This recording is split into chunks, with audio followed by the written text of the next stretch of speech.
حضرت داؤد علیہ السلام کے زمانے میں ایک فقیر شخص تھا جو دن رات صرف یہی دعا کرتا تھا کہ خدایا مجھے بغیر محنت کے روزی عطا کر، اور کہتا تھا خدایا چونکہ تو نے مجھے سست اور کاہل پیدا کیا ہے اس لیے میری روزی کو تو ہی عطا کر۔ وہ سالوں سے یہی دعا کر رہا تھا اور کوئی کام انجام نہیں دیتا تھا۔ لوگ اس کا مذاق اڑاتے تھے اور کہتے تھے کہ بغیر رنج کے گنج میسر نہیں ہوتا ہے، اور کہتے تھے کہ یہ شخص دیوانہ ہے۔ حضرت داؤد علیہ السلام بھی اس زمانے میں پیغمبر تھے، رہبر بھی تھے اور ایک قدرت مند حاکم بھی تھے۔ تمام موجودات اس کے فرمان کے تحت تھی۔ ان کو خدا نے بہت سارے معجزات عطا کیے تھے، اس کے باوجود بھی وہ زرع بناتے تھے اور اس کو بیچتے تھے اور اپنی روزی حاصل کرتے تھے۔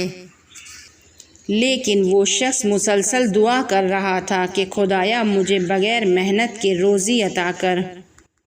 اتفاق سے ایک دن اس شخص کی دعا مستجاب ہو جاتی ہے۔ صبح سویرے روزی اس کے دروازے پر آ جاتی ہے۔ ایک گائے کہیں سے بھاگتی ہوئی اس کے دروازے پر آتی ہے، اپنے سینگ سے اس کا دروازہ توڑتی ہے اور اس کے گھر میں داخل ہو جاتی ہے۔ یہ شخص فوراً اس گائے کی ٹانگیں باندھتا ہے اور اسے ذبح کر دیتا ہے اور قصاب کو بلا کر لاتا ہے تاکہ وہ اس کو صحیح سے کاٹ دے اور اس کا گوشت بیچ کر اس کے پیسوں سے اپنی زندگی گزارنے لگتا ہے۔ دوسری جانب گائے کا مالک اپنی گائے کو ڈھونڈ رہا تھا۔ لوگوں نے اسے بتایا کہ اس کی گائے اس فقیر شخص کے دروازے پر گئی تھی اور اس نے اسے کاٹ کے اسے بیچ دیا۔ گائے کا مالک فقیر شخص کے پاس جاتا ہے اور اس سے کہتا ہے کہ تم نے میری گائے کاٹی ہے، میرا حق دو ورنہ تمہیں سزا دی جائے گی۔ وہ فقیر شخص کہتا ہے کہ میں سالوں سے خدا سے دعا کر رہا ہوں، راز و نیاز کر رہا ہوں، خدا نے اپنے لطف سے میری دعا کو مستجاب کیا اور میرے لیے گائے بھیجی۔ وہ گائے میری روزی تھی اور میرا نصیب تھا۔ گائے کا مالک بہت غصے ہوتا ہے، اسے گریبان سے پکڑتا ہے اور اس کے چہرے پر چند مکے مارتا ہے، اور گائے کا مالک اس فقیر شخص کو کھینچتا ہوا حضرت داؤد علیہ السلام کے پاس لے کر جاتا ہے تاکہ وہ فیصلہ کریں۔ اس فقیر شخص نے حضرت داؤد علیہ السلام سے کہا کہ میں سالوں سے دعا کر رہا ہوں اور 7 سال کے بعد خدا نے میری دعا کو مستجاب کیا اور میرے لیے ایک گائے کو بھیجا، جبکہ گائے کے مالک کا کہنا تھا کہ یہ کوئی صحیح سے دلیل نہیں ہے۔ لیکن وہ فقیر شخص مسلسل اپنی دعا کے بارے میں بول رہا تھا۔ اب وہ فقیر شخص خدا سے دعا کرتا ہے کہ خدایا مجھے اس مشکل سے نجات دے۔ حضرت داؤد علیہ السلام نے اس فقیر شخص سے کہا یہاں تو کوئی صحیح سے دلیل بیان کرو، یا قرض لو اور گائے کی قیمت کو اس کے مالک کو ادا کرو۔ لیکن وہ فقیر شخص مسلسل خدا کی بارگاہ میں دعا کر رہا تھا، نالہ و زاری کر رہا تھا۔ حضرت داؤد علیہ السلام کو اس فقیر شخص پر رحم آ گیا۔ انہوں نے لوگوں سے کہا کہ کچھ دن ٹھہر جاؤ، میں خدا سے راز و نیاز کرتا ہوں اور خدا سے اس مشکل کا حل چاہتا ہوں۔ حضرت داؤد علیہ السلام اپنے گھر گئے اور محراب عبادت میں کھڑے ہو گئے اور خدا سے راز و نیاز کرنے لگے کہ وہ اسے اس مشکل کا حل بتائے۔ خداوند عالم نے اس کے تمام راز کو حضرت داؤد علیہ السلام کے لیے بیان کیا۔ حضرت داؤد علیہ السلام تمام لوگوں کو ایک بڑے سے درخت کے پاس بلاتے ہیں اور گائے کے مالک سے کہتے ہیں کہ تمہارے لیے بہتر یہی ہے کہ تم اس فقیر کو معاف کر دو، کیونکہ اگر میں نے رازوں پر سے پردہ اٹھایا تو تمہارے لیے بہت مشکل ہو جائے گی۔ لیکن وہ گائے کا مالک مسلسل چیخ چلا رہا تھا اور کہہ رہا تھا کہ حضرت داؤد علیہ السلام آپ ظالم کی حمایت کر رہے ہیں جبکہ حق میرے ساتھ ہے۔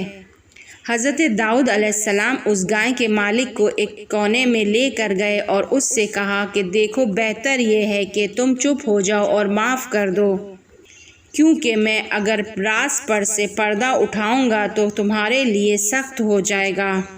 لیکن وہ شخص مسلسل فریاد کر رہا تھا اور کہہ رہا تھا کہ حق میرے ساتھ ہے، اور لوگ بھی اس کے ساتھ تھے اور اس کا ساتھ دے رہے تھے۔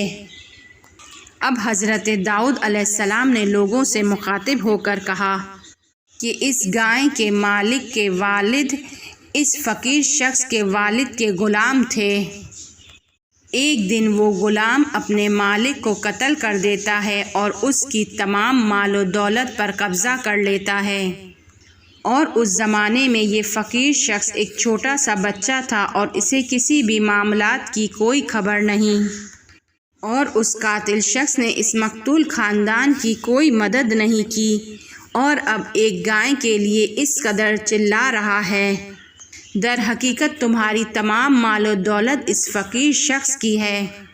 جب اس راز پر سے پردہ اٹھا پھر بھی وہ گائے کا مالک خاموش نہیں رہا اور مسلسل چیخ چلا رہا تھا۔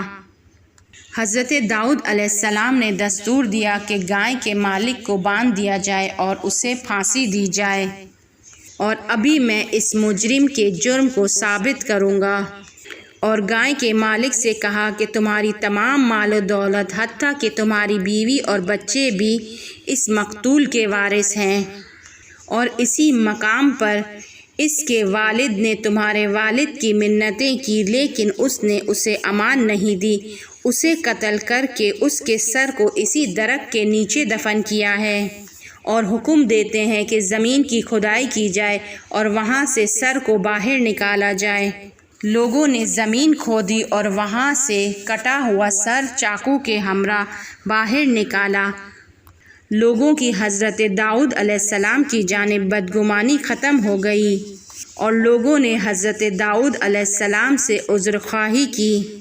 حضرت داؤد علیہ السلام نے اس فقیر شخص کو بلایا اور اس سے کہا کہ آؤ اور اپنا بدلہ لو، اور اسی چاقو کے ذریعے قاتل کو اس کے انجام تک پہنچا دیا۔